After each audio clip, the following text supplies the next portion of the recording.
Hey guys, what's up? This is the Demon Corpse, and today we'll be talking about Jim Ryan. He has retired from PlayStation CEO of I think North America and Europe. I don't know. I know he's from Europe, and my opinion wise, it's a 50-50. I mean, he's done some good things for Sony for PlayStation, but he also has done bad things with the censorship policies, him giving up on the PS Vita, and I do believe these are things he has done. He just keeps his mouth shut because he does a good job at keeping his mouth shut. And he knows when to talk and when not to talk. And he's a businessman. He's trying to make money, and he knows how to make money. And so yeah, I mean, it's he has made PlayStation very profitable, and they have lost the Japan. I do believe they are losing the Japanese marketplace, but they've lost a lot of it over the last couple of years to the Switch, to mobile, even to I believe the Steam Deck, including PC gaming as well. I'm in Xbox. No, Xbox. Well, then Microsoft made rebrand Windows to Xbox and then say, "Ha, Xbox has always been."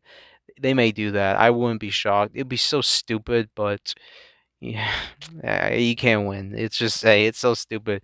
Not saying that would happen, but that would be weird and interesting at the same time. But as a whole, Jim Ryan has his moments, and as everyone else does. And I think I think he actually just he didn't want to leave, but Sony told him he had to leave because of what happened with the Activision acquisition. And I know people are probably going to fight over and say, "Oh no, it wasn't that.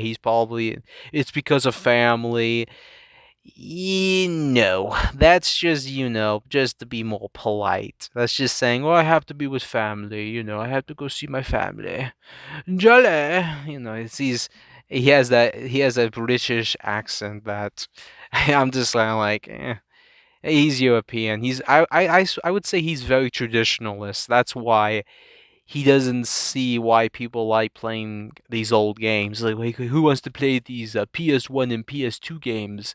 They look obsolete. Like he actually said that, and it's like, dude, oh my goodness. And that's why we never got backwards compatibility. Maybe the new CEO, we may see something of backwards compatibility, but you never know. It's going to be some form of emulation. If you're thinking hardware wise, no, we're not going to be seeing that type of Sony. That Sony is long gone. And if you wanted that Sony to stay, you should have bought the PS3 for $600 because you got yourself a pretty powerful system for its time. But we all know what happened. 360, well, the Wii was more popular, but 360 was the one that kind of took over that whole generation. And the PS3 was kind of just lumping its way because they were losing money. Even if they made a slim model, they were just losing money. That system has a lot of cool potentials, but they just started taking things out of it to make it cheap because it wasn't selling. It was not a profitable. And I know someone's going to be saying, "Well, it beat the 360 in like console wise, but in the market share, 360 was more popular.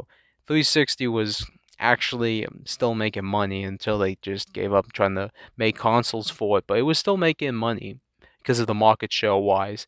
That's why you see a lot of interesting Japanese 360 games that we never got and we're never going to get because my Xbox doesn't want to talk about those games. They're like, "What are those? Oh, we never released those games. I don't know what you're talking about." I bet if you showed those games to Phil Spencer, he'd be like, "What are those?" We never released those games. Those games look out of nowhere. I'm like, what? They probably would think that because they're like, "Wait, what?" They would be like that. But as a whole, you never know. I mean, you never know what's going to happen with the new CEO and what he'll do or what he'll may do. He may, continue with the crusade on censorship and the double standards that no one likes, and it's stupid. And I always call out double standards if I feel like it's justifiable or not. But most of the time, I don't see the point. You gotta choose your battles wisely. But as a whole, Jim Ryan is a very interesting person. Like he's very and I've said before, he's very traditionalist. I think he's pro-life, and I kind of see that because if you guys remember what happened a couple of years ago, with him saying respect people's opinions on abortion and all that, and everyone was like pissed off at him because he kind of just said I'm pro-life. So yeah, he kind of came out. So it's like. I was like, oh well, it happens. Everyone got offended. Aw.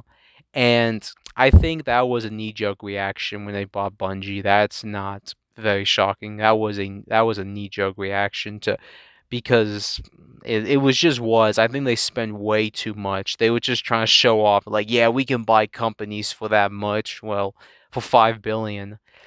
It's going to be beneficial. I know they're going to make a lot of money with Bungie's games, but thinking that online is the future, it is, but I don't know. Maybe 10 years from now, I may have a different opinion on online gaming, but right now, trying to make 10 online MMO something ish, first person, something RP, whatever the hell they're going to make these games, Destiny clones. Let's be honest, they're probably all going to be Destiny clones. Like, how many are going to be profitable? Like, I mean, you're taking a gamble. So there's that, and PlayStation is though like that's the one that tells all the other brands that Sony owns what to do because that's the one who makes the most money is the one that can tell other people what to do. It's like with Instagram. Most people have Instagram and everyone uses Instagram. That's the one that tells people what tells Facebook and Messenger and all those others what to do. That's why the UIs look the same because Instagram tells the others what to do, like Nintendo Japan, Nintendo of America, and Nintendo Europe. Nintendo Japan tells those two what to do because Nintendo Japan is the leader of America and Europe for the Nintendo branches. But yeah, I mean, it's going to be interesting what's going to happen in the future, but don't expect them to change anything. If they do, then I don't like yay. Ooh, I don't know if they do, but at that point, the damage is already done, and I think most people have moved on. But I hope you guys enjoyed this video. Like, share, and subscribe. And what's your opinion on Jim Ryan leaving? It's a 50-50, but I think a new CEO is probably going to do better, maybe. But you never know. We may see some old games get actual releases. I am interested in Wild Arms, but I know that's owned by Sony and Octolad, but I highly doubt Sony even cares about that stuff now. That stuff's expensive now, but I'll try my best to find a physical copy if I'm blessed enough to find it for a good price for 60 bucks. But I'll try my best. But that's about all. See you, scavengers.